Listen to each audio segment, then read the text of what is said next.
Usapan sa Balay, News and Current Ang Affairs. palatuntunang maghahatid sa inyo ng mahahalagang impormasyon. Usapan sa Balay. Sapat na kaalaman, kapaki-pakinabang at kinakailangan ng bayan. Usapan sa Balay. Ating samahan ang mga host na sina Dennis Napule at Madeline Dominguez.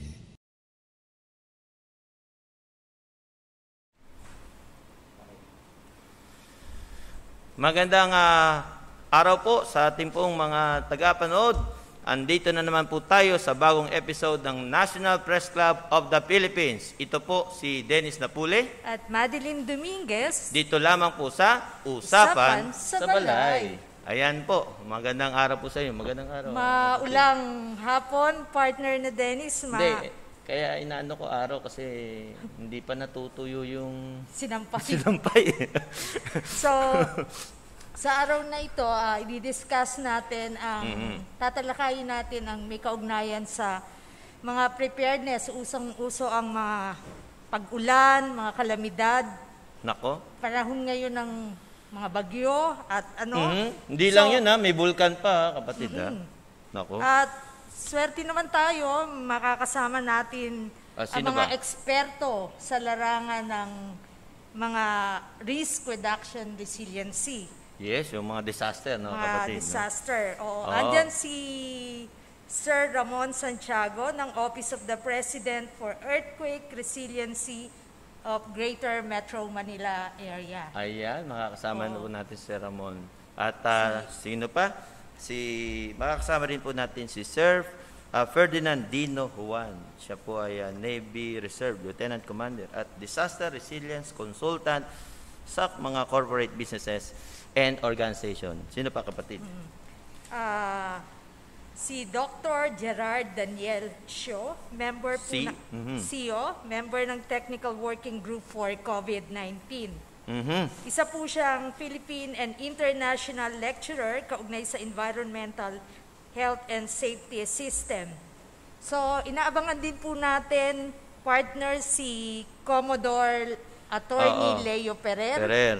Sa Zoom meeting pero on the way na raw siya, hahabol siya. Yes. So, in the meantime, siguro Pero ano muna natin siguro yung ating mga online viewers, no. Hello po sa inyong lahat. Good afternoon po. Good afternoon po sa inyo. Sana po kayong lahat ay nasa mabuting kalagayan, So, maulan. share and like lang po Yes. ang National Press Club Usapan sa Sa Balay. Balay, opo. And later, you can join us and participate. Pwede kayo mag-shoutout, mag-ask ng questions sa opo. ating mga guests. Opo, lalo na po ang pag-uusapan natin ay mga responses, no, at yung effectiveness, no, ng disaster. At saka paano, yun nga, tama-tama. Makakakuha rin tayo ng mga safety tips sa kanila. Correct, lalo na sa COVID, no? Paano Paano po may ang disaster? pag-uusapan natin yung mga sa responses, COVID. no? At yung effectiveness, no?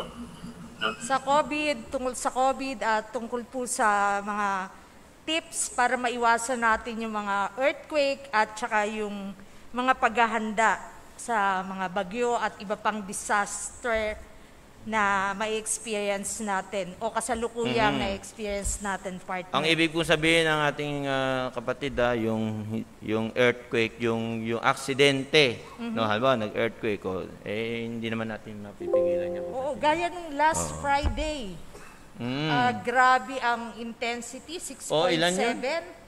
6.7. Oo, sa area ng Calatagan, Batangas at sa ibang parte. Parang ng di ako area. nagising ata nun. Tulog ka ng tulog. Baka may hangover ka Hindi. pa. Parang kasama ko ata si Pangulo. So, Okay. initially, siguro ang magiging unang discussion natin muna tungkol sa earthquake. Yes. Una nating tatanungin si Sir Mon Santiago. Yes, tungkol sa mga responses, no? Sir Mon Santiago, pwede ba nating ma-prevent o ano ba yung mga cause ng earthquake para sa kaalaman ng ating mga nagmo-monitor sa programang Usapan sa Balay? Pero teka muna, kapatid. Siguro bago yung tanong pabatiin muna natin kaya muna sila. Oo nga. meron silang baka mamaya at least malaman ng dapat makaalam na sila ay nandito sa Usapang sa Balay. Magsimula tayo kay Sermon. Sermon, bumati muna kayo po. Yeah, magandang hapon, Mads at Dennis. At magandang hapon din sa kapwa panelist ko this afternoon, sila Commander Dino, Doc Gerard, at saka si Tony Ferrer. Ganun din, bagamat maulan ay magandang hapon sa lahat ng inyong taga-subaybay sa programang ito, sa National Press Club. Magandang hapon po. At next na babati ay si Sir Dino, Ferdinand Dino Juan. Hello, Sir. Magandang hapon po sa lahat. Kasama po sa mga ating mga panelists ngayon at sa mga nakikinig. Stay dry. We still have more rain to come. So, stay safe. Stay safe from COVID. At mabuhay po tayong lahat. Talagang maganda magiging maulan at parang maganda yung background mo, Sir Dino, dyan.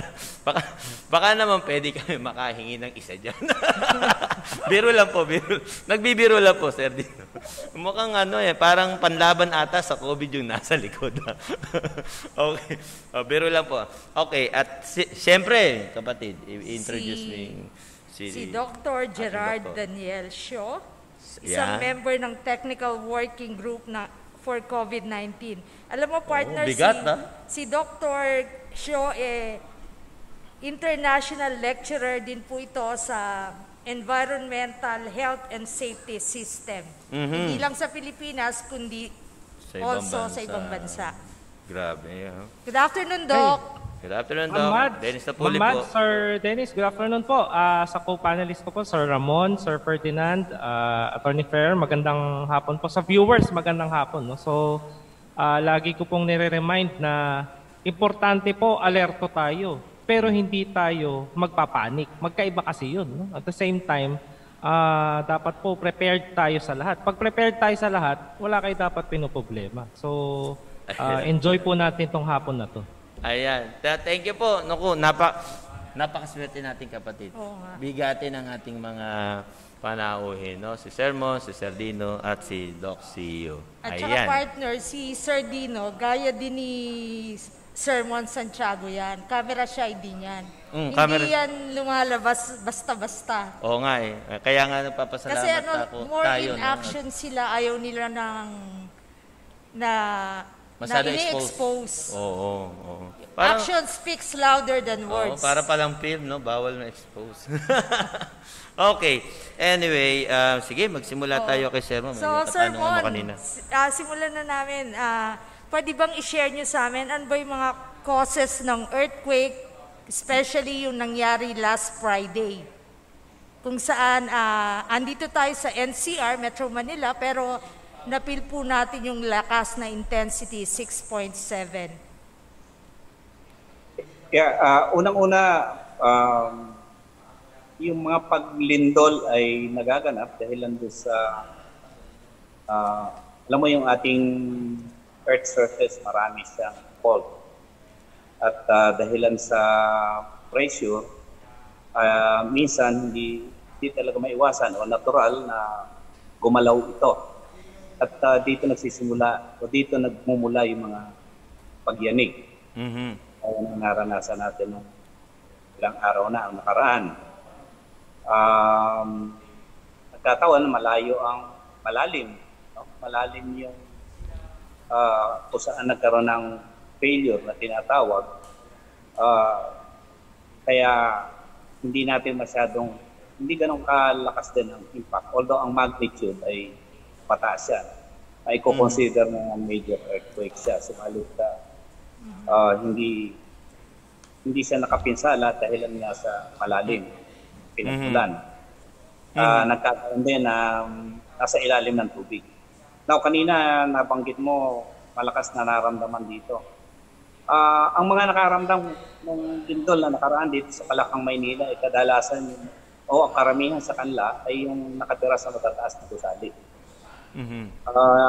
Hindi dahil malayo sa atin, hindi masyadong naramdaman yan ng ating mga kababayan na kung saan nakatira sa mga mabababang gusali. Lugar. Yung mga nasa matataas na gusali, sila ang nakaramdam nito dahil ang nature ng earthquake, kagaya na nga ni-explain nila Dr. Siludum, nila Undersecretary Siludum, Kapag malayo ang pinagmulan ng lindol at malakas ito, mabagal ang pagdating ng seismic wave na tinatawag. Kaya ang kadalasang uuga niya yung matataas sa atin. Yung mabababa, hindi. Pero yung mas malapit sa pinagmulan o yung epicenter ay mas matulin ang pagyanig ng mga gusali. Lalong-lalo na yung mga mabababang gusali. Hindi natin maiiwasan itong ang lindol, we have no way of preventing it. Opo, stopping it, no? We have to live with it, basically. No? We have to live with it. Ang importante, kagaya sinabi ni Doc Gerard, at siguro maraming maibabahaging tips si Commander Dino later on. Kinakailangan lamang na maintindihan natin ang bakit naglilindol, anong posibleng epekto, at paghandaan natin to. Hindi rin lang paghahanda, kundi dapat pag-aralan natin yung ating tinatawag na operating environment o living environment. Dahil dito nakasalalay yung pagdisenyo natin ng mga gusali. Na kinakailangan matibay kung sakaling may paglindol na maganap. Tandaan natin, ang lindol hindi nakamamatay, no? Ang nakamamatay ay ang mga gusali, no? Na nasisira, bumabagsak. Mga structure. Ng lupa. Opo. Ayan to, thank you po, Sir Mon. Kaya para sa kaalaman nating mga online viewers, baka bago pa lang ho kayo nag-join sa ating usapan sa balay, pinag-usapan natin ay tungkol sa mga disaster response. Kaya in-explain kanina ni Sir Mon kung ano ang cause ng lindol. Pero bago tayo magpatungo, kapatid, no? Sa susunod na question, i-acknowledge muna natin, ka-join pala ni Attorney Leo Ferrer, Virgilio Ferrer ng Philippine Coast Guard PCGA 117 Squadron. Ayan. And Marine Environmental Protection or MAREP Support Group Director and ng National Administrative Main Office, NAMO. Magandang hapon po sa inyo, Sir Attorney Pereira. Dennis Napuli po. Good afternoon po. Magandang hapon sa inyo, Sir Dennis at Ma'am Mads. Opo, bumati po muna kayo, Attorney, bago namin ilagak ang susunod na tanong. Magandang hapon po sa inyo lahat at nagagalak ako na maimbitahan dito, no, sa usaping ito ng disaster resilience. Kasama po sa inyo po, Sir Dennis at si Ma'am Mads, at sa lahat po ng mga nandito po. Nakasama na rin Sir Mon, Dr. Gerard, at Sir Ferdinand. So, anong po tayo? Talakayan. Salamat po. Opo. Salamat din ho. At welcome po sa National Press Club of the Philippines, Usapan sa Balay. So, partner, may tatanong ako, follow-up question kay Sir Mon Santiago. Sabi niya kanina, hindi naman nakakamatay yung mga earthquake. Pero, ang nakaka-apekto dito yung mga building na malalaki. So, structure. Yung mga structure. Sir Mon, para po sa kapakanan ng mga nakikinig sa atin at nanonood, ano po ba ibig sabihin ng disaster resilience in a simple way? Yung resilience, matatawag natin yung yung abilidad natin. Unang-una, to resist, to cope, no, with the event, to adapt, at saka yung to immediately recover. Kung sakaling tayo maapektuhan ng earthquake disaster. So, hindi lang earthquake disaster, kundi pag sinabi nating resilience, matatag tayo, no? Kaya nating i-resist yung phenomenon kay lindol, kay bagyo, kay pandemya. Makakagawa tayo ng mga bagay na maipagpapatuloy natin yung ating mga dapat na gawin, makapag-adapt sa sitwasyon, at immediately makabangon tayo dun sa epekto, naging epekto nitong mga phenomenon na ito. Okay. Siguro matanong natin si Attorney Ferrer, no. Thank you po, Sermon. Medyo liliban po muna ako sa yung sermon para magbigay katanungan kay Attorney Ferrer. Regarding naman po sa Attorney Ferrer, ano po yung contribution ibinibigay ng squadron ng PCGA 117 Squadron upang maprotektahan naman ang marine environment kung sakali po o ang environment, no, kung sakaling may nangyaring paglindol? Magandang hapon ulit. No? Actually, ang 117 Squadron ay kasama sa isang mas malaking organisasyon, ng Philippine Coast Guard Auxiliary. Bali, may presensya po tayo sa buong kapuluan at parallel organization po ito sa Philippine Coast Guard. So lumalabas sa parang ang mga squadron po at kanya-kanya mga districts, no, ay napapailalim po sa Philippine Coast Guard Auxiliary at ang under the supervision of the Philippine Coast Guard. So ang PCGA po ay merong apat na four main functions, no. One is yung maritime environmental protection. Second is yung maritime search and rescue. Third is yung maritime COMREL, no? Community relations. And third is yung maritime safety yung sa mga barko. So, bali ang nangyayari dito, ang Philippine Coast Guard Auxiliary ay para mga reserve ito, no? Na sumusuporta sa mga function ng Philippine Coast Guard. Kaya kami, for example, nagkaroon ng lindol, nagkaroon ng mga baha. Kung saan ang Philippine Coast Guard ay nandoon po ang kanya-kanyang mga squadron. May mga assignments po yan. So, halimbawa, dito sa may Tumana, ngayon, merong baha o ano man dyan. Bago pumunta ang Philippine Coast Guard, nakikipag-ugnayan po sa amin yan, dito sa kung ano sa status sa Tumana, sa Marikina. Tapos kung may mga report po dyan, halimbawa na aksidente o nalunod, so bago sila lumarga, ay kami po yung first responder. Sinecheck po na area at pagkatapos po noon, nagbibigay kami ng mga report kung ano yung pinaka-status para pag pumunta po sila, mas preparado kung gaano kalaki ang magiging suliranin kung paano ito matugunan. So, yun po ang pinaka-role po natin sa organization. At syempre, for example, sa maritime environmental protection and sa disaster, kadalasan lang, halimbawa, lindol o anumang klase mga disasters yan, no? Syempre, directly proportional yan sa status of our environment.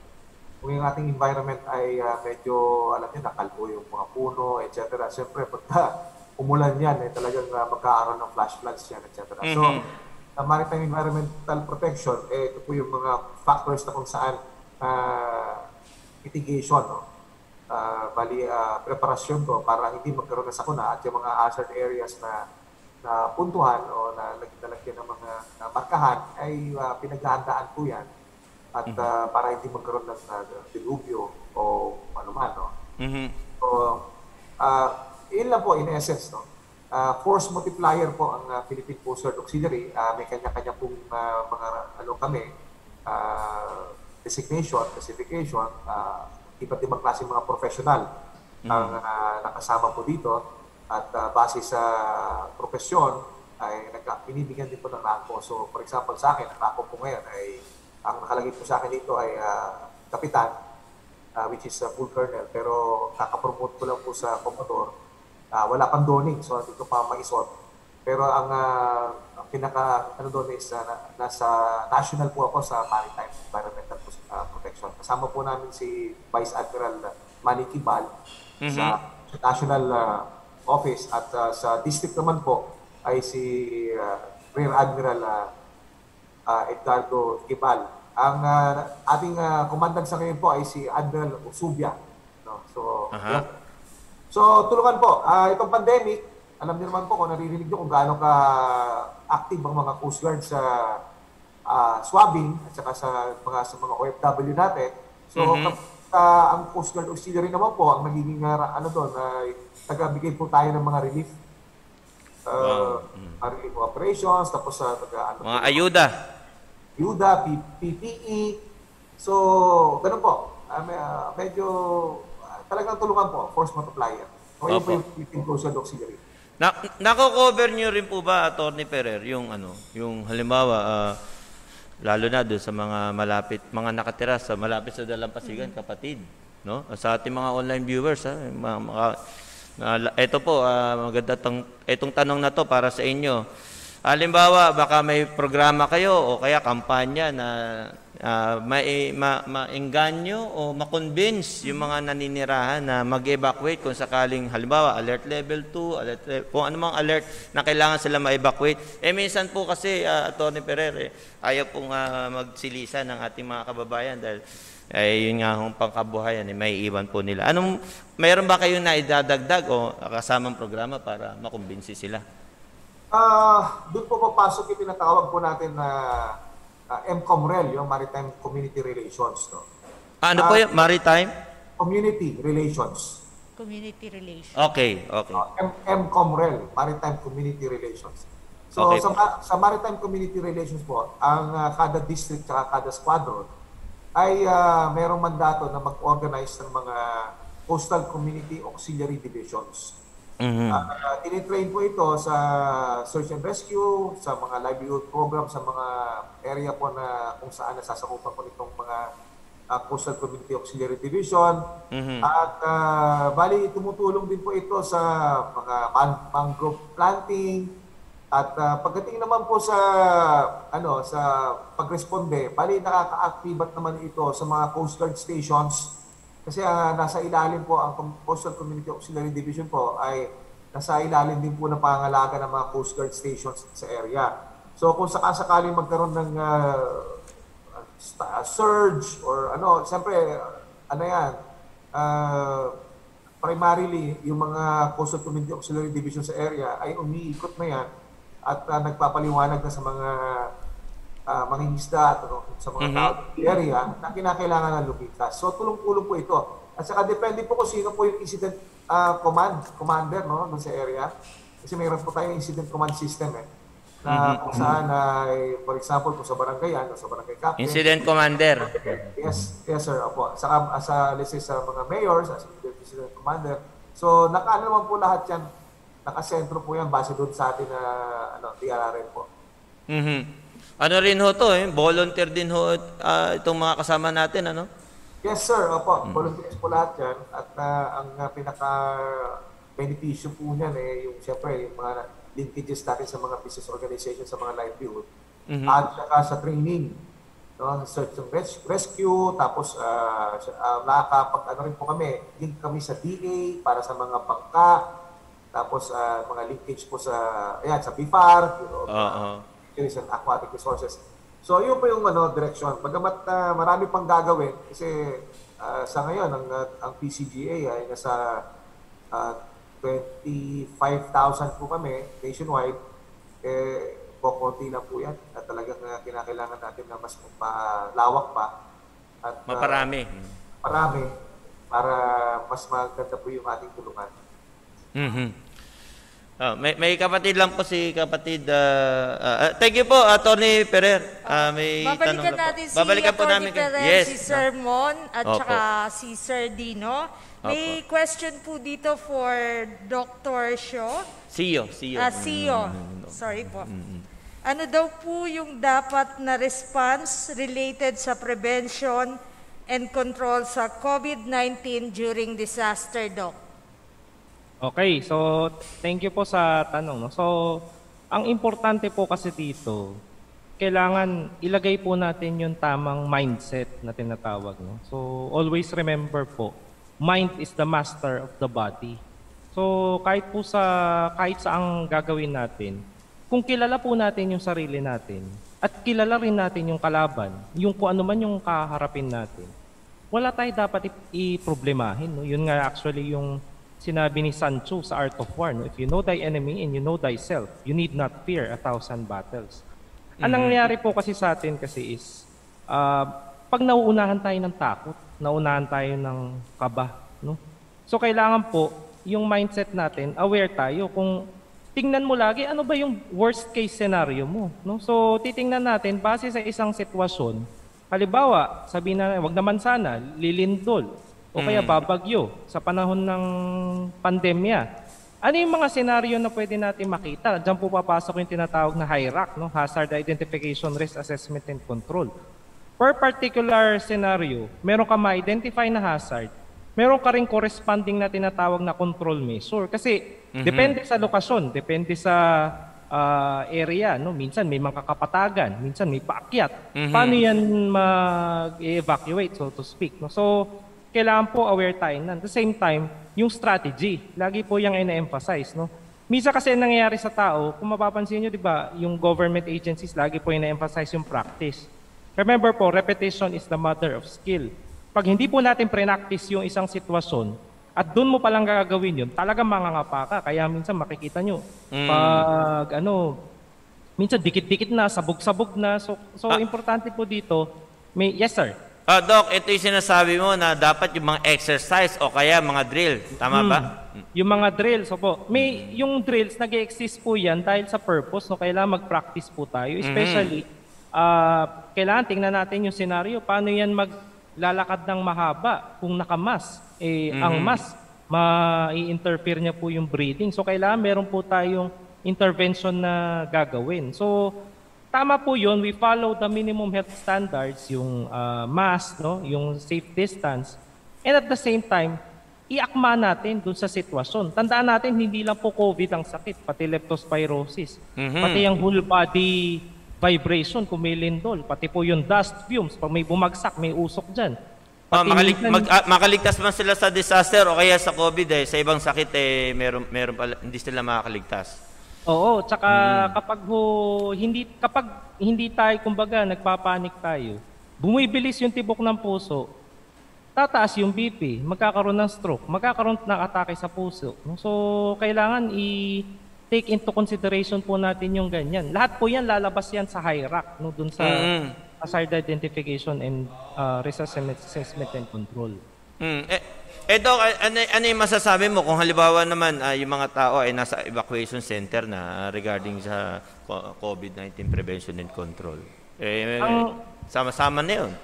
Oo. Kaya very important po dito yung tinatawag nating ventilation, yung direksyon ng hangin. Tandaan po natin, pag maayos yung ventilation mo, dire-diretso yung hangin mo, kung meron man yung dalang droplet containing the virus, pero the moment na matamaan niya ng sikat ng araw, madidisinfect po yung hangin na yun. So halimbawa lang, meron kang fresh air papunta dun sa evacuee. No? Tapos meron kang hangin na papalabas naman diretso sa exit. Kahit kunwari man, merong isang tao dun na infected. Dahil unilateral, papunta sa labas yung direksyon, pag tinamaan ng sikat ng araw yung hangin na yun, disinfected din. No? Ang nagiging problema ho kapag kulob. Common na problema natin yan pagkulog. Lalo na itong balitang kapatid, no? Sa ating mga online viewers, sa ating mga guests, yung Delta variant, di ba, Doc? Oo, may nag-positive na 2 sa San Juan. Naku. Yun nga yung kumbaga nga ang punto kasi, totoo mas transmissible ang Delta variant, no? Kumbaga sa bilis ng paghawa, mas malakas ang Delta. Pero tingnan natin, ano ba yung kailangan niya? Kailangan niya ng droplet. So whatever the variant is, kumbaga kasi ang point of view, minsan ang tao nagpapanik, ay may bagong variant, ay may bagong ganito, ganyan. Sa totoo lang, expected yan. Talagang mag-mutate yan. May lambda variant pa nga, so to speak. No? Kumbaga, kung alam mo yung fundamental, ano ba kailangan ng SARS-CoV-2? Kailangan niya ng droplet. Mag-focus tayo dun sa droplet. Pag blinak mo yun, whatever the variant is, if you follow the minimum health standards, hindi ho pa rin tayo mahawaan. So focus tayo sa fundamentals, tsaka practice. Yan. Oo. Doc Sio, babalikan namin po kayo. Salamat po Yes, sir. Yes, ma'am. sa inyong kasagutan. Tungkol naman sa mga resources. Siguro, itong tanong na to ay para kay Sir Dino. Sir, hello, Sir Dino. Sir Ferdy, pasensya na ha. At hinuli kita kasi gusto ko talaga yung nasa likod mo eh. Okay. Biro lang po, sir. At Sir Dino, bilang siguro masabi natin consultant, no, sa mga establishment, sa mga establishment at ilang mga organization, mapag-gobyerno man o private sector, anong masasabi nyo tungkol dun sa mga resources? Kasi usually, itong problema ng iba hindi namin magawa yan kasi wala kaming ganito, wala kaming ganyan. Di ba, kapatid? Ano po ang madalas na advice ninyo para mapunan yung gap na yun? Okay, doon sa sinasabi ng gobyerno ng paghahanda, umpisa mo sa bahay. Marami yan na-encounter ako sinasabi, hindi mura maghanda. Kung mamimili ka ng mga grocery, pag-prepare ka ng bigas and everything. Pero itong tao nagre-reklamo na to, nagko-comment ko, nakakapag-party, nakakapagpainom, pag-birthday, nakakapagpahanda ng kung ano-ano, pagpasikat. Maghahanda ka para sa pamilya mo, hindi naman din ganun din yun. Pwede mo unti-untiin. Sa akin ngayon, ang mga ginagawa ko, katatapos ko lang, prepare namin yung buong Bonifacio Global City. Ngayon naman, nandito ako sa Civil Aviation kay Kaap, inaayos namin yung preparedness nila for yung mga airports. Ito yung preparedness na pag hindi mo hinanda yung kakainin ng empleyado mo mismo, walang tatao dun sa airport. Walang tatao sa mga no? So, ang isang tawag sa amin, di prepper. Na minsan natutukso kami, mga prepper siya. Pero sa totoo lang, ang pagpa-prepper ng Pilipino, panahon pa ng ni Mahoma, ang Pinoy mahilig na maghanda. Nawala lang yan kasi convenient na sa atin yung nandyan lang yung grocery, nandyan lang yung tindahan. Okay?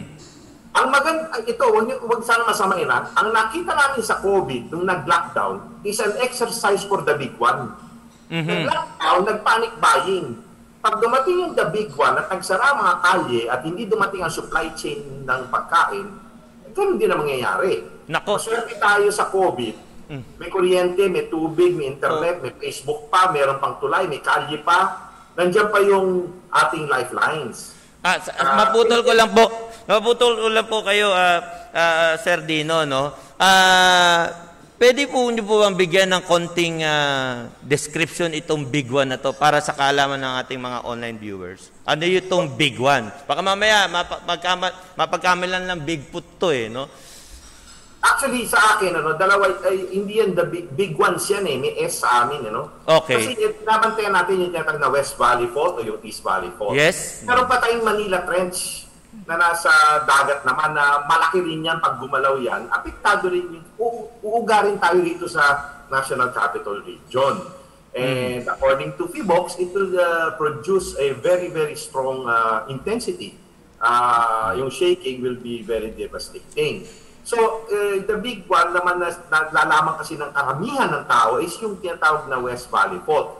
Na nandito yan tumatakbo across the eastern part of Metro Manila all the way to Tagaytay, from Bulacan all the way to dun sa Tagaytay Ridge. Now, kaya nag-prepare, nag-drill yung mga sa MMDA, yung mga LGUs in preparedness. But I have bad news.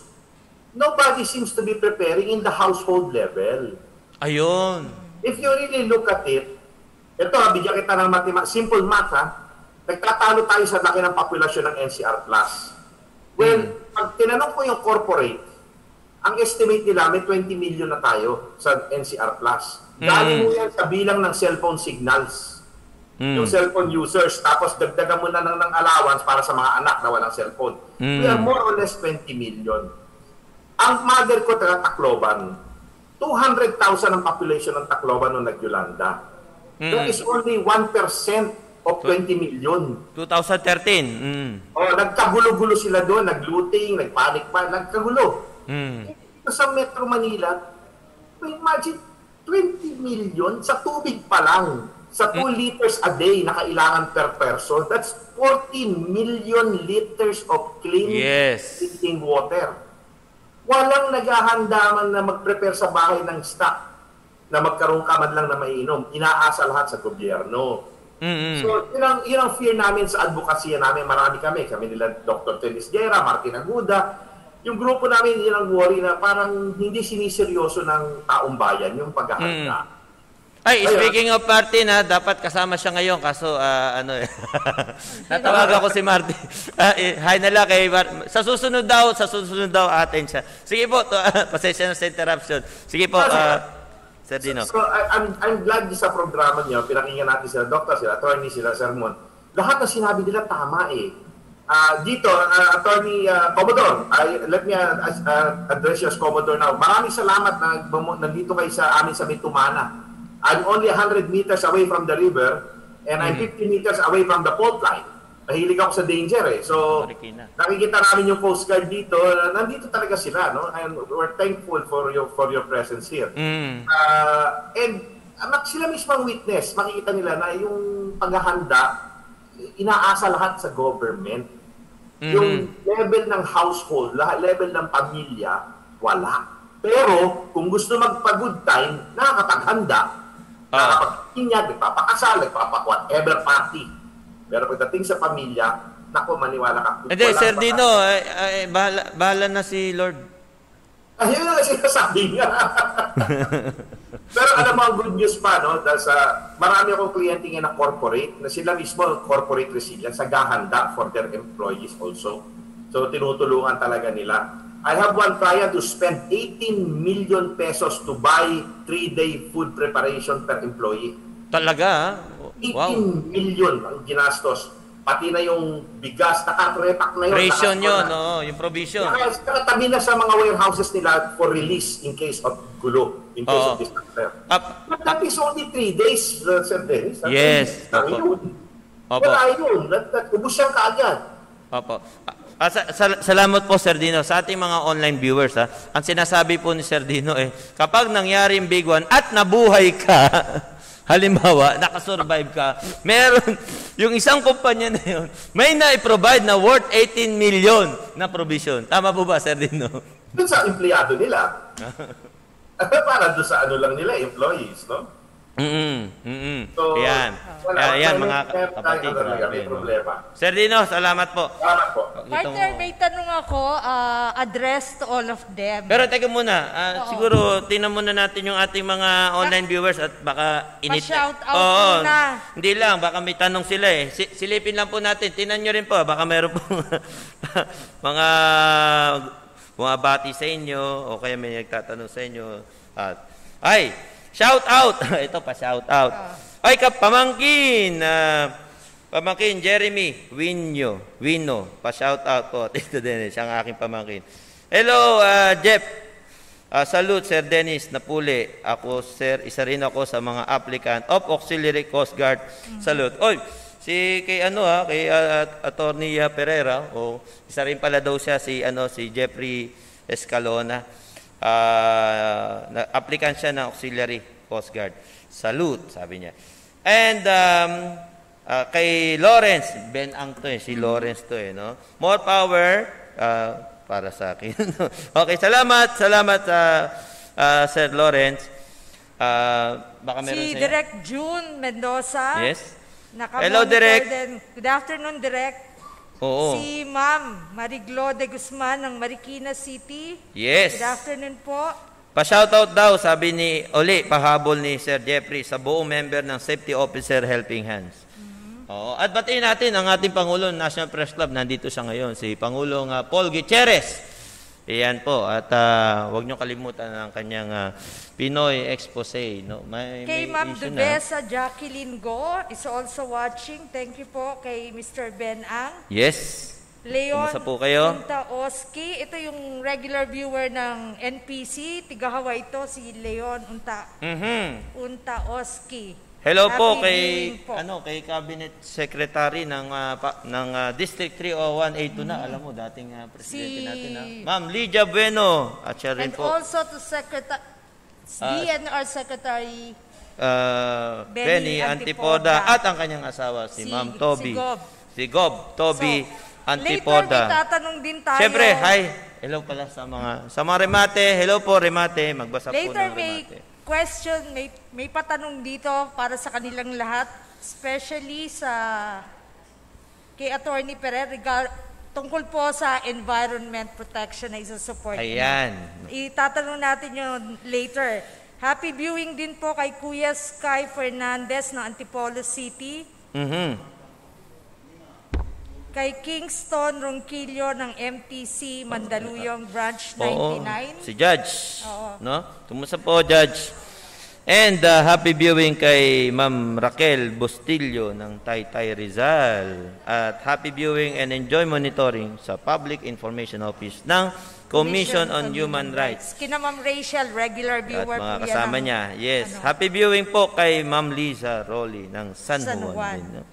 At kay suki natin ang San Juan ngayon, ha? Oo nga. At kay Engineer Reynaldo Oyet Agustin, siya po yung presidente ng Kiwani sa Kamuning. At isa rin siya sa founder ng Camp Pagkakaisa Volunteers Incorporated na nagkikare po sa mga special children. Oh, at meron din from Mexico, Texas. Richard Duhamel. Kumusta po kayo? At kumusta rin sa ating mga kabayan dyan? Partner, yung iba nagpapashout later na siguro sa second portion. Yes. Balikan natin yung mga guests natin. Haba ng mga nagpapabati. Mamaya po, isa-isahin po natin yan. So, para sa mga guests natin, sa inyong pananaw po, address po to para sa inyong lahat. Sa inyong pananaw, unahin natin si Sir Mon Santiago.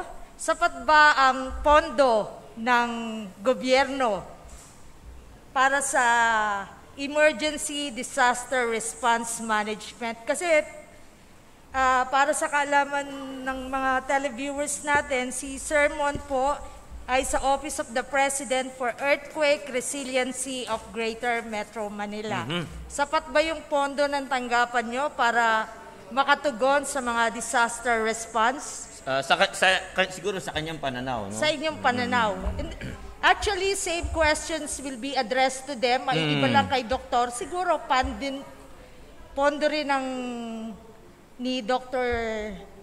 Show. CEO. CEO. But unahin muna natin si Sir Mon. Yes po. Yeah.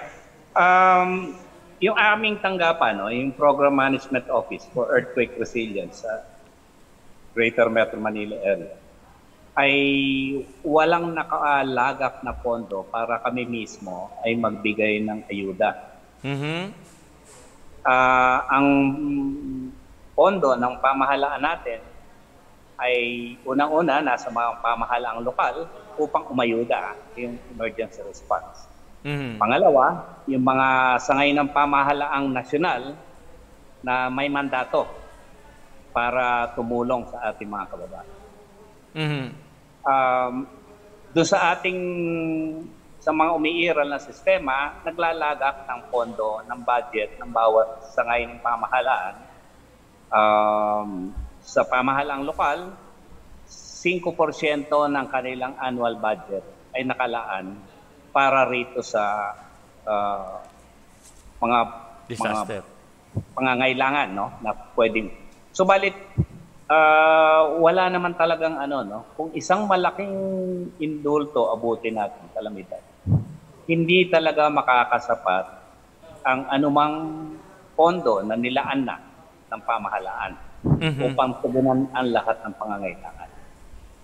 Hindi natin pwedeng bulahin yung mga kababayan natin. Isa pa, kung minumungkahi natin sa kanila o hinihikayat natin silang maghanda, kung nakikita lang sapat ang pondo para sa kanilang pangangailangan, hindi na maghahanda yan. Aasa na lamang tayo lahat sa gobyerno.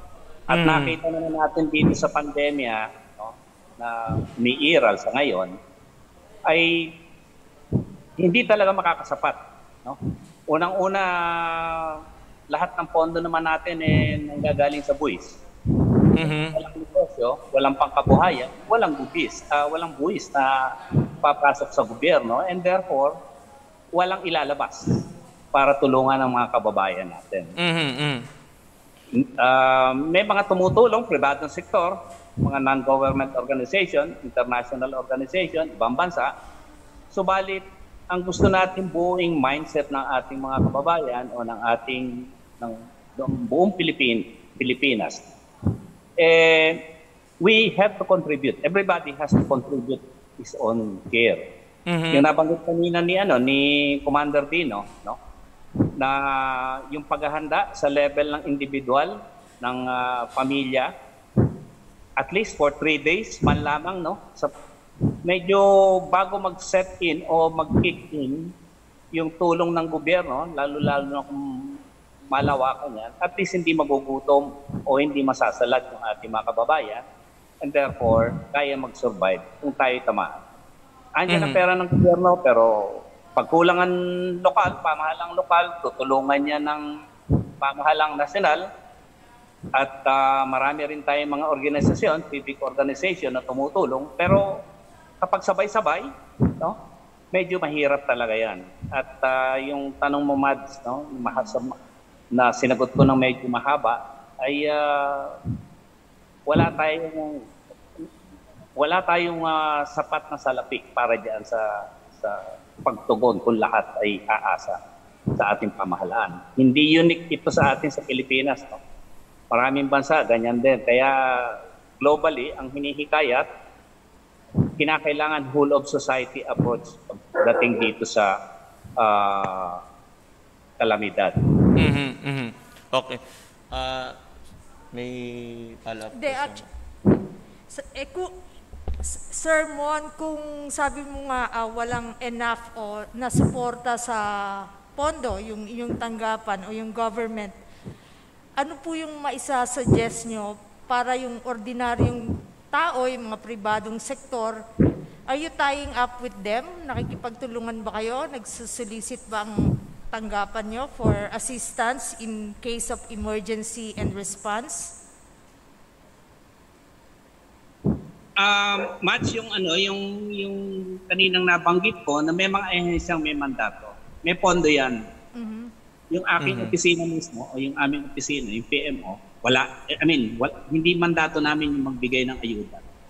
Kaya nakalagak ang pondo na yan doon sa mga sangay ng pamahalaan at pamahalaang lokal na maglaan ng sapat na pondo. At ang mandato ng aming tanggapan ay siguraduhin na pinupondohan nila yan, gumagawa ng kaukulang paghahanda o pagpaplano o paano makakatugon sa pangangailangan ng ating mga kababayan.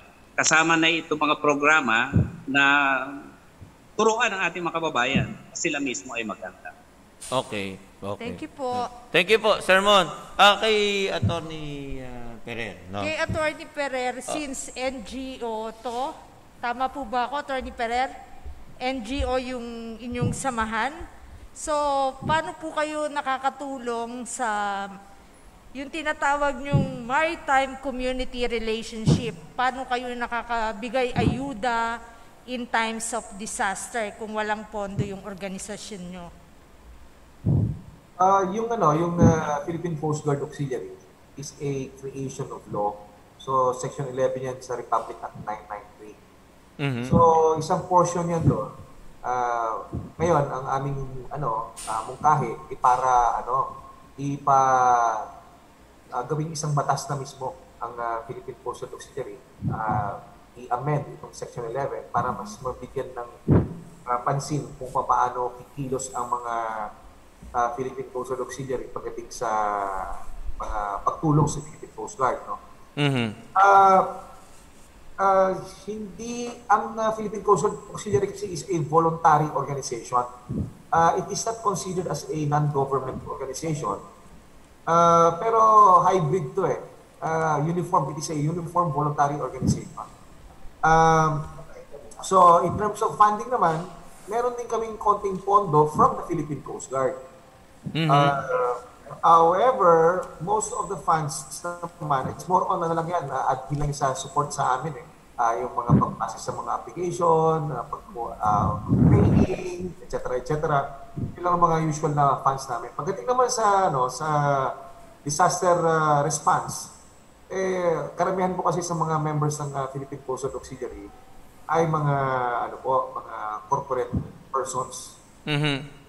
For example, yung aming national director ngayon is a CEO ng insurance, isang malaking insurance company. Capital Insurance. Tapos meron din naman po tayo mga Chinese community, sa Chinese Chamber of Commerce. Yan, karamihan po mga sa top brass po namin mga nasa ganung klaseng mga posisyon. So pag nagkaroon po ng mga ganitong klaseng mga call to service, sariling bulsa na po yan. Okay. Ang nangyayari, naglalabas ng pondo, depende kung saan yung area na may pangangailangan. Tapos, nagne-network po. So, more on network.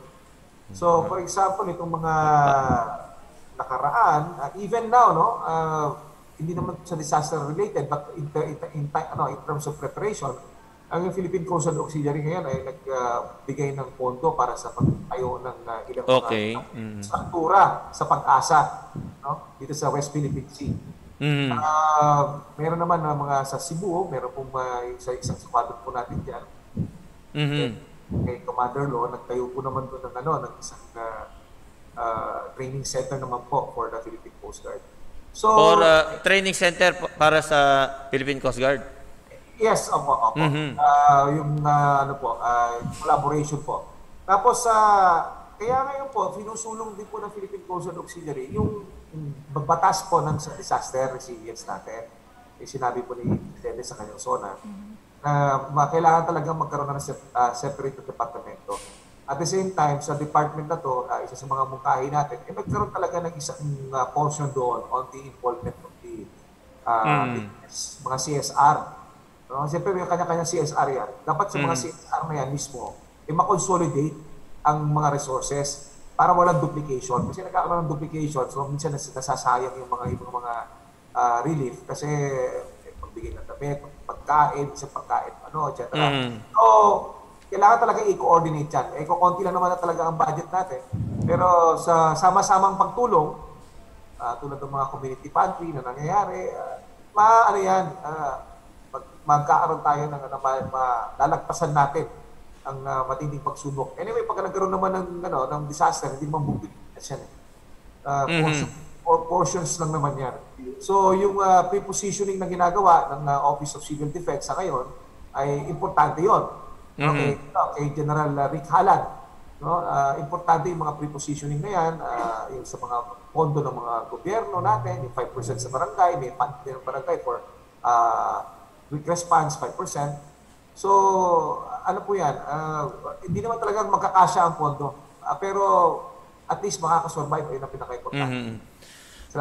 Dapat pala to si attorney at saka lahat po ng ating mga guests, pwede nating imbitahan sila sa Lions Club, no? Hindi, si Sir Dito Rotarian yan. Si Attorney Ferrer is also a Rotarian. Wow! Si Sir Mon is, hindi ko alam. Ganon. Pwede ho kayong sumali sa aming Pasay City Host Lions Club. Hello po sa ating... hello, Joseph, Pres Joseph Oichig ng Pasay City Host Lions Club. Anyway, thank you po, Tony Ferrer. Siguro... Master, singit ko lang. Nakamonitor din sa atin si PCCO Chair Martin Andanar and Yusek Joel Egco. Hello po, good afternoon po, Yusek Martin Andanar and Yusek Joel Egco. Hello po, miyembro din po si Yusek Egco ng National Press Club of the Philippines. At saka siguro si Sir Martin Andanar, member yes, of course. Sorry. At hello po, Secretary Martin Andanar. Okay. And kay Doc Sio. Doc Sio, paano ka naapektuhan ng lack of resources lalo na bilang doktor at nasa duty ka? Napa-duty ka ba sa ward ng COVID? Ayun, Sir Dennis, ganito, no? Actually, mixed yung ginagawa ko. May hospital clinic, meron ding sa kumpanya. Pero lagi ko sinasabi sa tao, no? Kahit nung ibibigay ko example, halimbawa, magbubuntis yung asawa mo, no? Alam mo naman kasi na after 9 months, manganganak siya, no? karamihan ng tao kasi, alam natin na may dadating na disaster, alam natin na may dadating na problema. Problema, hindi tayo naghahanda, no? So, lagi kong ini-emphasize na alam natin na kailangan natin mag-ready.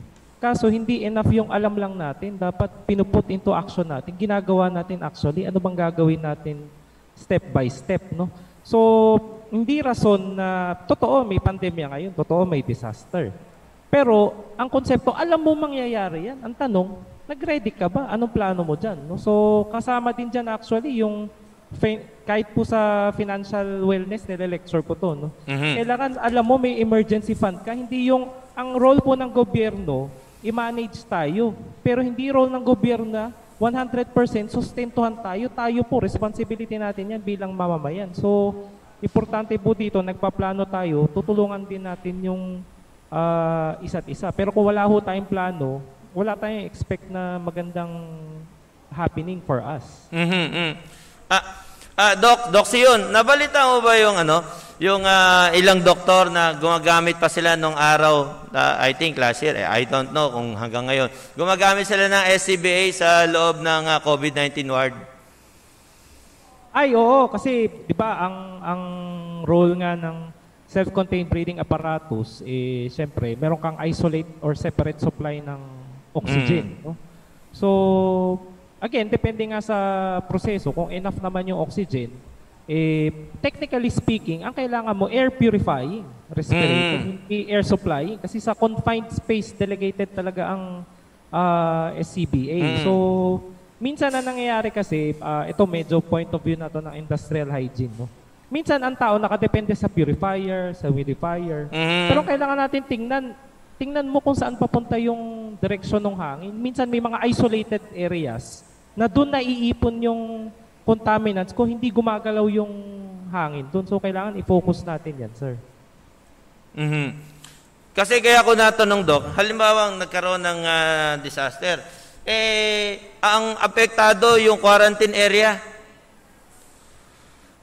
Baka pwedeng maidagdag bilang isa sa mga engineering control at saka itong mga SCBA na to, kaya compressor. Ano sa tingin mo, Doc Sio?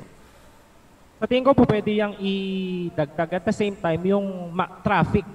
Kailangan i-manage po natin yung madadaanan. Kasi magkakadikit-dikit na yung, Doc, di ba? Oo, magkakadikit-dikit yan. Tsaka yung mga signages. Kaya, di ba, kahit sa point of view ng disaster, kahit yung mga simpleng signages tsaka directional arrows dapat luminous. Kasi pag may usok, may particle sa paligid, hindi mo yan makikita kung hindi yan luminous o hindi yan maliwanag. So, kaya nakaput in place yung mga basic principle kasi may rason po yan. So, I agree, sir. Pwede po yung isama sa resources. Yes. Pero lahat po ng controls, engineering, admin, PPE, ano po natin. Kasi mayroon naman, Doc, na lagi na lang tayo nagre-rely sa common sense, di ba? Tapos sa industry practice, negative tayo, kaya sa expert, yung sinasabi ng expert, pinawalang bahala na. Di ba, Doc? Yung mahilig magsabi ng tao, ayos na yan, bahala na. Kaya common sense na lang, basta bahala ng Diyos. Oo, kasi nga, kumbaga ang health and safety, ang preparedness is structured common sense, no?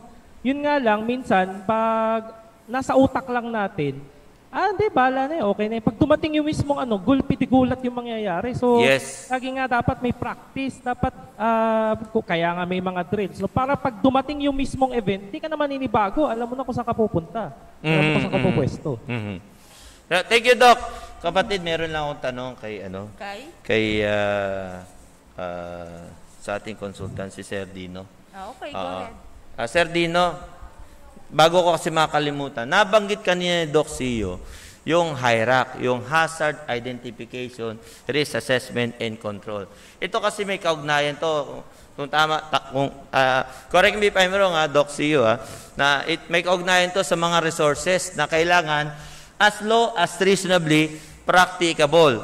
Sa iyong experience sa pagbibigay ng advice sa mga kumpanya, sa mga establishmento tungkol sa mga dapat nilang bilhin, nangyari ba na yung iyong advice ay na-deny?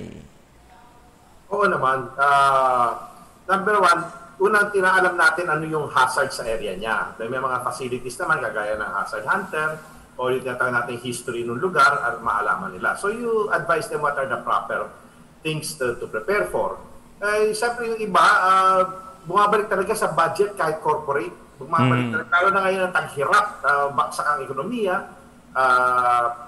Bigyan kita example, yung tinatawag namin accelerogram, yan yung nagbibilang ng intensity sa building. No? Yung mga modern buildings sa BGC, meron na yan. Pero they're trying to push it in other areas na magkaroon din. Hindi biro yung halaga nun. Inaabot din ng milyon yun. But see, device yun na magsasabi sa iyo ano yung intensity, para siyang smoke alarm, pwede mo iset na mag-o-order ng evacuation yun, let's say intensity 6 or mag-automatic yun na mag-a-advise na mag-evacuate ka. Mahal yung equipment, no? Huwag na tayong lumayo. Magbubili lang ng pyroxene, nagtitipid pa yung iba. Diba? Kay simple-simple bagay na yun, ano? For firefighting, nagtitipid pa. Pero talagang, it's really a budgetary question at the end of the day. Kung gano'n po, na-weigh up ba nila ang cost doon sa tinatawag nating risk? Okay, nagbabago talaga ngayon yung landscape. Nasa multi-hazard na tayo. Sunod-sunod, sabay-sabay. At saka namumulat na yung corporate na mas malaki mawawala sa kanila. It's like buying insurance, no? Bumibili tayo ng insurance noon. Ngayon, ito man, bibili ka, mag-i-invest rather. Mag-i-invest ka sa kagamitan. Nagbabago na naman yung mentality But it's only now. Nauna yung mga multinational, yung Philippine Corporation, yun yung hindi kasing bilis mag-adjust or mag-adapt. Kasi ang naiisip ko, kung merong baka mga best practices na makopya ang ating mga ahensya ng gobyerno, ma-adapt yung mga best practices na yun, lalo na yung mga hindi lang ERP o Emergency Response Plan, kundi o kaya mga makabagong teknolohiya, kundi yung tinatawag nating contingency at saka meron yung BCP, Business Continuity Plan. Tama ba ako? Tama yun. Nasa business continuity plans talaga nagkakaroon sa corporate. Dito naman sa government, ang tawag natin is Public Service Continuity Plan na ginawa rin ng NDRRMC kasama ang PDRF. Kanina lang, nag-turnover ako ng mga 10 tablets sa simbahan. Then meron na tinatawag na continuity of ministry. Pati simbahan nagpre-prepare na pag magkaroon ng major disaster, kailangan makapagsilbi pa rin sa taong bayan yung simbahan.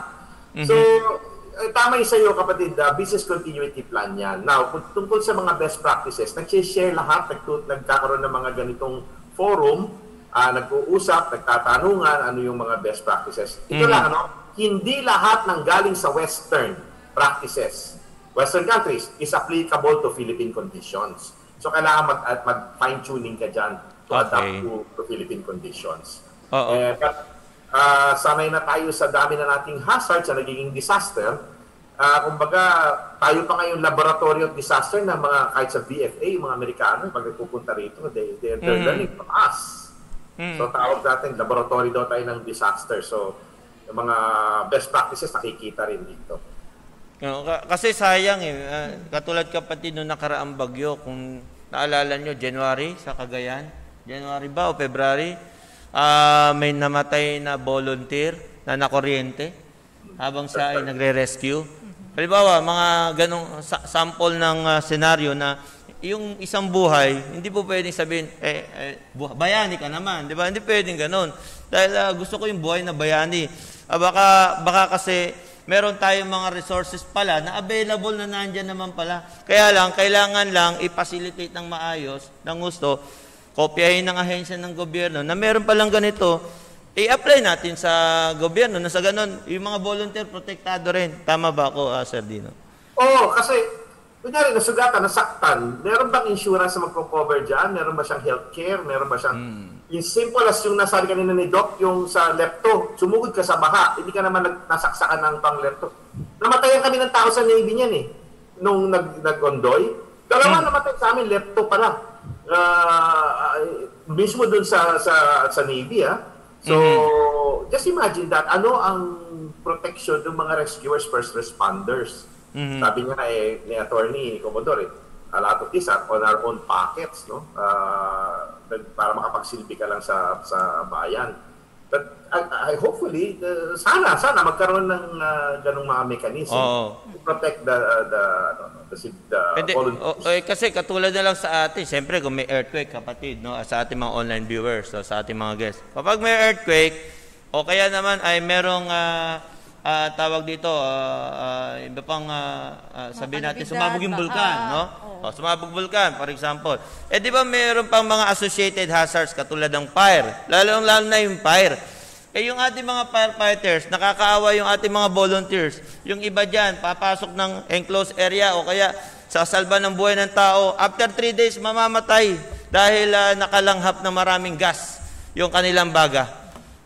Totoo yan. Totoo yan sinasabi mo.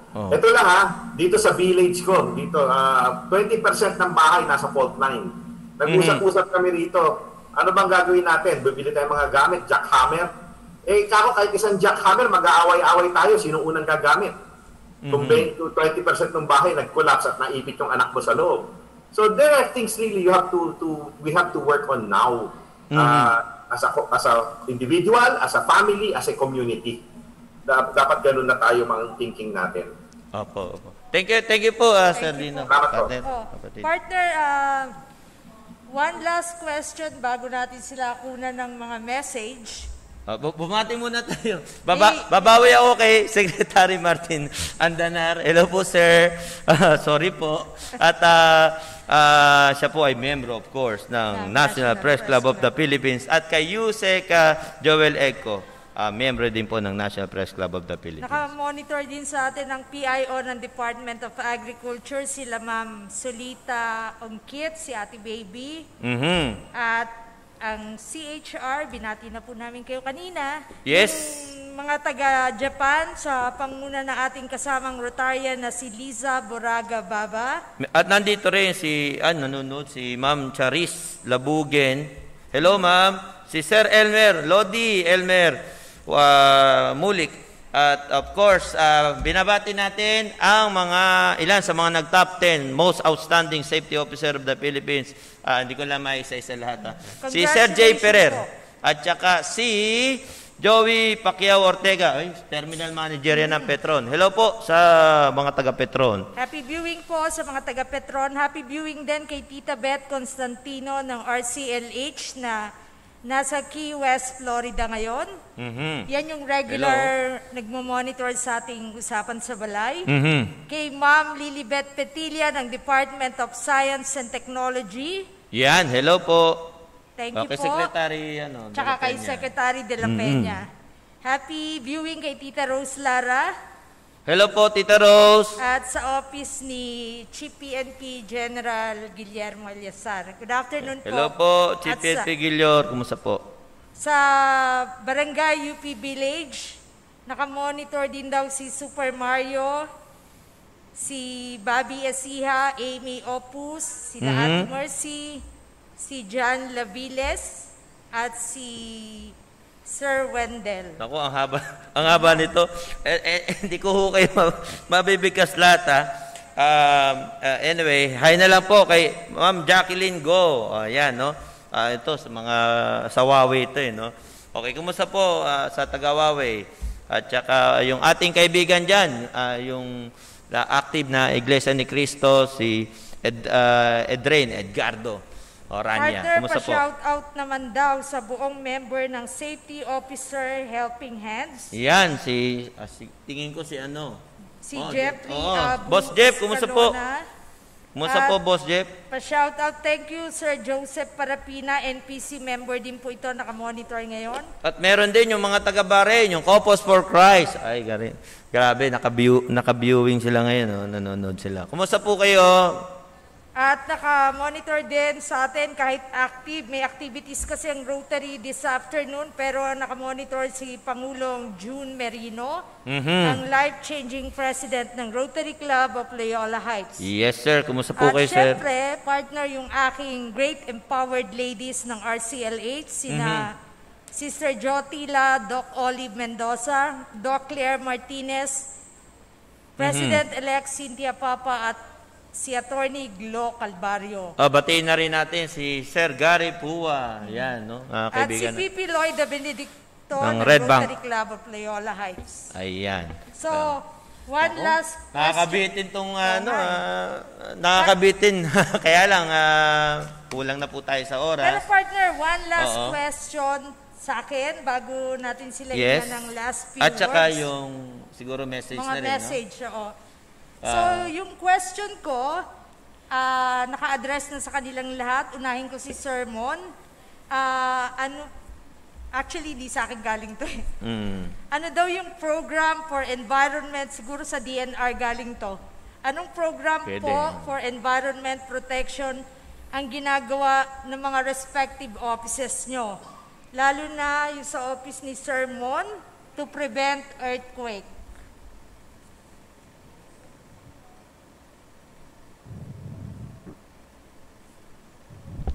Hello, Sir Mon? Prevent yung earthquake, Mads. Opo. Yan ay isang phenomenon na sa ayat sa gusto natin ay pwede maganap. Lalong-lalo na doon sa mga lugar kung saan may fault, no? O kaya may vulkan.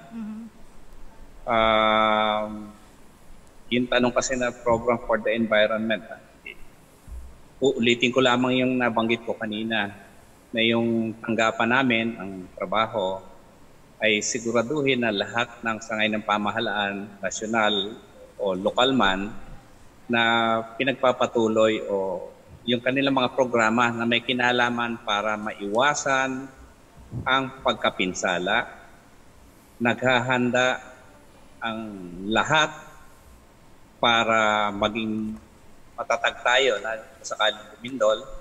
At saka isa pa, nagbabalangkas ng mga programa kung saan kapag tayo tinamaan, ay makakatugon tayo sa pangangailangan ng ating mga kababayang nangangailangan.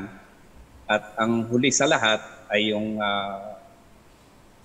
magkaroon talaga ng mabalangkas talaga ang mga programa at plano kung saan madali tayong makakabangon kung sakali nang tayo tamaan ng paglindol.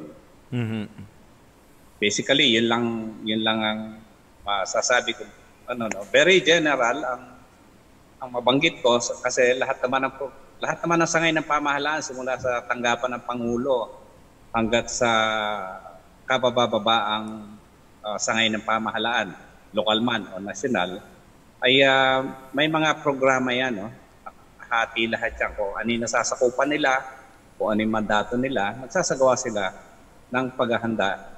At kanina nabanggit ni Commander Dino, yung Public Service Continuity Plan. Kasi pwedeng apektado yung mga nasa pamahalaan, di ba?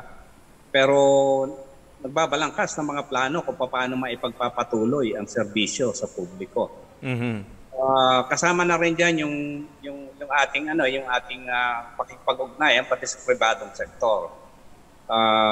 Maging private enterprise fund, non-government organizations, civic organization, volunteers man, ay talagang tinataguyod natin at hinihikayat natin na magkaroon talaga ng focus ng kanilang mga gawain hinggil sa paghahanda laban sa isang mapaminsalang lindol. Thank you, Sir Mon. Thank you po. May message? Mamaya na. Okay. So, sa part po ni Sir Dino at saka ni Sir Attorney Ferrer at saka kay Doc, yung kay Doc, ihuli natin kasi hindi naman related dito sa question. Yung kay Sir Dino and Attorney Ferrer, actually kaya ko sagutin to, kaya lang, mas magandang sa kanila manggaling. Yeah. Since yung mga NGO po kayo, ano pong protection ang ginagawa ng squadron for environmental protection? And same with Sir Dino, kasi Sir Dino being a Rotarian, meron din kami mga ginagawang environmental protection. So, program. The best person na sumagot, siguro sila. Kasi sa kanila naman naka-address to. Go ahead, Sir Dino. Sa environmental protection, kung titingnan ko on the level na lang sa corporate, nilink natin sa Lindol, there's a study that says 40% of the houses will be damaged. 40%. Kasi nasa sa atin na yun yung mga mismo tayo guilty. Gawa ng gawa, walang engineering, dagdag dito, dugtong dito, simento rito. You just go along the highway, makita mo naman along C5, ilan yung patong-patong na lang dyan, gawa-gawa lang. Yan ang mga masisira. So, it starts from you, it starts from us. No? Yung mga building na malalaki na yan, na matataas, designed yan to withstand it, designed yan to survive the may integrity. Oo, may structural integrity siya. Dito talaga ang problema sa baba, yung nasa level ng mga residente. No? So, kung sa environmental, dapat magkaroon na tayo ng awareness. We should have situational awareness to know na tayo rin hindi nakakamatay yung lindol, nakakapatay yung strukturang babaksak sa'yo. So, or yung mismong kwarto mo, ang daming malalaglag sa paligid mo na madadaganan ka sa gabi, no? Or masabaksakan ka. So, these are sa akin yung sagot ko pagdating dyan. On the corporate level, nagkakaroon na ng awareness campaign. Nagsiseminar na sa mga pati Zoom, sa mga iba-ibang korporasyon to teach their own employees on this problem. Okay. Thank you po, Commander Dino. Maisingit ko lang. Nagpapabati. Hello. Ay, shout out kay Sir Christopher Tagupa, ang ating kaibigan. Kumusta po, Sir Christopher? And shout out to Doc Jerry from OESH, Quality Dating Relationship. Shout out. Binasa ko pa. Doc, pwede ka pala dyan, doon sa mga relasyon. Mag-ano nga tayo ng topic? May dating relationship. Mag-ano nga tayo ng topic kay Doc Sio. Ay, imbitado rin po kayo, Sir Dino at Tony Ferreira. Okay. Nagpapa-shout out din kay Doc Jerry, yes. Si Carol Gayo. Yes. Ma'am Carol Gayo. Ma'am Carol, nagpapa-shoutout po. Okay. So, si Attorney Ferrer, partner, yes. Anong ginagawa ng group nila, squadron, for 117? For the environment protection. Siguro yung nagtanong na ito, tiga DNR. Hindi, baka advocate ng environmental protection. Sabihin ko na rin siguro na pangkalahatan, at least not only 117, kasi 117 is only a portion of the organization. So as a whole sa PCGA, we provide technical assistance and expertise to the Philippine Coast Guard on matters pertaining to marine environment protection. That's one. Second is assist in the conduct of lectures and training to promote public awareness on marine environmental protection. Actually, corollary to this, active kami sa ICC, yung sa International Coastal Cleanup, which will be held this coming September. Actually, nakuha natin yung record doon sa pinakamaraming naglilinis, in terms of coastal. Now, yung assist PCG in the conduct of oil spill response operations, participate in marine pollution exercises, preservation of marine protected areas, conduct river coastal cleanup, conduct mangrove planting activities, conduct coral reef assessments, protection, reforestation, preservation, promote ecotourism in the country, assist the PCG in rescuing and monitoring of stranded marine mammals. So actually, PCG, marine protection, tapos of course, yung isa sa mga innovations natin dyan is yung scuba surero. So we have divers also. Ang ginagawa niyan ay talaga dive in everything to get you mga dumi, mga basura sa ating karagatan. So those are things that we have been doing for the environment. Thank you po, Attorney Ferrer. At kay Doc Sio, may tanong ka kay Doc Sio? Hindi. So far, yung kay Doc Sio. Hindi. Okay. Anyway, siguro magsimulan tayo kay Doc Sio sa susunod na natin. Okay. Talagang kulang lang po ang oras natin. Oo. Bitin tayo, medyo bitin. Kulang siguro po, hindi itong una't huli na pagpapaunlak ho sa amin na hindi pa ho kami magpapasalamat kasi hihilingin po namin ang inyong mga tips, kung meron kayong gustong i-share. Mga message para sa ating mga online viewers. Hello po sa ating mga online viewers. Ito po, may tip po sa inyo. Magsimula po tayo kay Doc Sio. Ayan, Sir Dennis, thank you po. No? So siguro dagdagan sandali lang po, yung... Doc. Sorry po, Doc Sio. Pwede na rin po kayong mag-announce. Baka meron po kayong programa o baka meron po kayong gustong i-plug. Ayan, bibigyan po namin kayo ng pagkakataon na maipahayag sa ating mga online viewers. May programa o kaya mga ipa-plug kayo. O, tingin ko, di ba? Nagtuturo ka, Doc Sio, right? So, yan po. Baka may webinar ka, pwede mo pong i-plug. So siguro po dagdag ko lang sa mga nasabi ng expert panel po natin. No? So siguro sa private sector, ang message ko na lang po, yung mga PCO po natin, kailangan aware po tayo sa environmental health impact assessment. No? So kailangan, meron pong ganong konsepto. Nung residente pa ho ako, nakikita ko sa ER, akala mo yung first aider, yun yung na-aksidente. No? Mas duguan pa siya kaysa dun sa mismong ni-rescue. So kumbaga, sa kumpanya po dapat, alam na natin to, may practice po tayo at the same time. Wag naman sana, pag may nangyaring insidente, pag wala yung safety officer, pag wala yung doktor, pag wala yung nurse, kailangan alam ng first aider kung ano yung gagawin. Yung sarili niya. Tandaan niyo po, medyo tricky ang health in the sense na hindi porkit wala kang nangyari ngayong araw na to, walang mangyayari after a few days. No? So, kailangan po meron tayong medical surveillance nga na tinatawag. Saka lagi ko po itong in-emphasize in terms of motivation. No? Kasi nasa sa atin po yan, we actually create our own destiny. Ang tanong, nag-ready ba tayo? Nagplano ba tayo? So kung wala ho tayong ginawang action dun sa plano, wish lang yun. Hindi ho yun actual plan. No? So ang importante po, siguro i-inform ko na rin, no? Yung i-empower po natin yung sa private sector po, i-empower natin yung OSH committee. Talaga pong kailangan solid ho yan pagdating lalo dito sa pandemya, lalo sa disaster. Pansinin nyo, minsan nagsasabay-sabay, may lindol, may bagyo, may COVID, kung ano-ano nangyayari. No? Importante ho, solid yung framework ng OSH committee. Doc, may dagdag doon. May iniwan pa. Oo, meron pa. Uy, sa pag-ibig ata. Iniwan sa pag-ibig. Yeah, mahirap. Meron ngang tinatawag na heartbroken syndrome. Oo, totoo yan. So, may mental health. May mental health pa. Pero ito, sa totoo lang, sir. Ako, personally, marami akong nakikitang mas maraming may mental health issues ngayon kasi napapraning sa COVID kaysa sa pandemya mismo. Sa Japan, mas maraming nagsusuicide kaysa sa COVID cases mismo. So, hindi biro to. No? Kumbaga, ingatan po natin yung mental health. Pag ito ang nag-suffer, wala na. Dire-diretso na po yan. So, dun sa promotion, meron po kasing mga occupational health and industrial hygiene programs. Pwede po yung tanungin natin si Sir Dennis tungkol dyan. No? Pwede mo announce, Doc. Naiya ako eh. Hindi, pwede. Okay, pwede yan.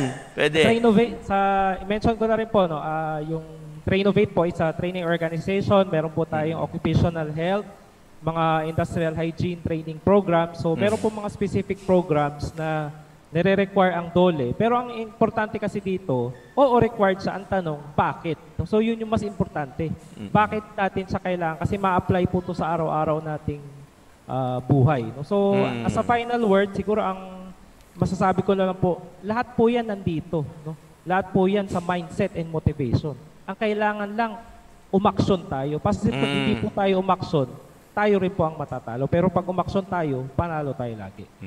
Wow. Thank you po. Thank you po, Doc Sio. Diyan lang po kayo, Doc Sio, kasi magpi-picture taking tayo. Mag-group picture tayo after ng mga message nyo. Sinong susunod natin, kapatid? Si Attorney Perer. Attorney Perer. Maraming salamat sa pagkakataon na salamat din po. Makapagbahagi ang PCBA. Siguro on the conceptual level na lang siguro yung mensahe na pwede natin iwanan. Alam naman natin ang mundo is the world is an ecosystem. No? It is a big organism. It will heal itself. Ngayon, the process of healing usually is through disasters. Kaya the more na tayo, irresponsible talaga magkakaroon ng disaster. Actually, you've noticed nga pala, itong COVID natin is a way of healing our environment, di ba? Isipin mo, luminaw yung ating mga kalangitan, yung ating karagatan, yung nalinis, no? So, it will really happen, no? It's just a matter of time. So, on two points is we have to be prepared, number one. Number two, we have to be proactive in terms of doing our part, no? In healing the environment, or else we will be the collateral natin. Yun lang po. Thank you po, Atty. Ferrer. At ang susunod po ay Si Sir Dino. okay. Commander Dino. Ito lang yung parting shots, no? Babalikan ko yung preparedness. Mga kababayan, kung kaya nyo maghanda para sa mga good time, kaya nyo magpabinyag, magpa-party sa kasal o birthday, o kaya napag-iipunan mo ang isang luho, yung paghahanda sa pamilya, hindi ganun kamahal kung tutuusin. Mas mahal pa yung iniipon mong pera para bumili ng cellphone at iti-TikTok mo lang yung load mo. Ngayon, kung mahal mo ang pamilya mo, ito na yung panahon. Ang lakas ng kugong kanina pa dito sa aking Facebook, tinatanong tungkol sa potential lockdown. Ito na naman tayo. Ugong pa lang yon. Hintayin natin ang announcement. Pero, pustahan tayo pag in-announce yan. Mamayang gabi, puno na sa supermarket, puno na nagpa-panic buying na mga tao. So, kami nanonood ng Netflix. Hindi kami mag-panic buying kasi naghahanda kami, nag-ipong kami. So, yun ang panawagan ko lang. Ang hazards nandito yan way before us. Yan lindol, yan bagyo. Tama yung sabi ni Commodore. Itong COVID is part of life yan eh. Nagkakaroon ng claim. So, wala na tayong magawa dyan but we prepare. So, ang challenge, kung nakapaghanda ka for walang katorya-torya na bagay, please, paghanda mo. Sa mga kagaya namin na medyo may edad na, lalo na yung mga maintenance medicine, pag yan, nasplit ang supply chain. Marami kaming nirescue sa Tacloban, nabuhay nung Yolanda, namatay after a few weeks dahil walang high blood medicine, naubusan siya ng maintenance. So, as simple as maintenance medicine, paghandaan nyo. Alam nito na alam niyan. Nabuhay ka nga sa lindol, natigok ka naman after a few weeks dahil wala kang pang let's say, sa diabetes mo, etc. No? Wow. So, please, yun ang pakiusap. Huwag tayong dumagdag sa problema, sa mga bahay natin, sa pamilya, mag-prepare. Yun lang po. Mabuhay po tayo. Well said, Commander Dino. Thank you po. Diyan lang po kayo, ha? At group picture tayo. At meron pa. Natin ang last few words kung may message po kayo, kung may tip kayo. At saka may pa-plug kayo, Sermon. Gusto i-share, Sermon? Yeah, una-una maraming salamat sa pagbibigay daan sa akin. Salamat din po. Ng kaunting kaalaman tungkol sa paghahanda sa lindol. Gusto ko sanang hikayatin ang ating mga kababayan na subaybayan hindi lamang ang pamahalaan kundi pati ibang mga organisasyon na tumatalakay ng paghahanda sa anumang kalamidad, hindi lamang sa lindol, no? At sikapin nating na pangalawa na tayo may matutunan, no? Dito sa mga programang ito, matuto tayo ng first aid at matuto tayo kung paano yung pinopromote ng nila Commander Dino, no? Yung mga gobag-gobag na yan. Mga gobag kit, no? Dapat mayroon tayo niyan. Tsaka fire extinguisher na rin. Tama yun. At saka huling-huli ay lumahok po tayo sa kung ano man yung mga activities, no? O yung mga events na isinusulong ng pamahalaan kay lokal, kay nasyonal, na may kinalaman dito sa mga paghahanda tulad ng mga drill na yan, mga seminar, webinar ngayon ang uso. Kapag nakita po natin ng mga ganong programa, makilahok po tayo. Wala hong mawawala sa atin, no? Maliban sa konting sandali. Subalit ito'y maaaring makasagip ng hindi lamang ng buhay natin, sa sarili natin, kundi pati ng ating mga mahal sa buhay at mga kaibigan. Maraming salamat po. Thank you po. Sir Mon. So, partner, wala na tayong oras. Oo nga.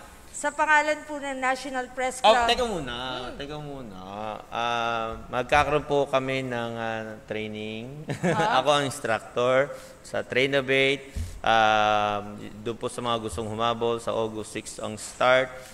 NIBOS, National Examination Board, in Occupational Safety and Health. Partner, salamat sa Panginoon sa pagbibigay niya ng talent sa akin at ako ang kaisa-isang naaprubahan dito sa Pilipinas para mag-conduct noon.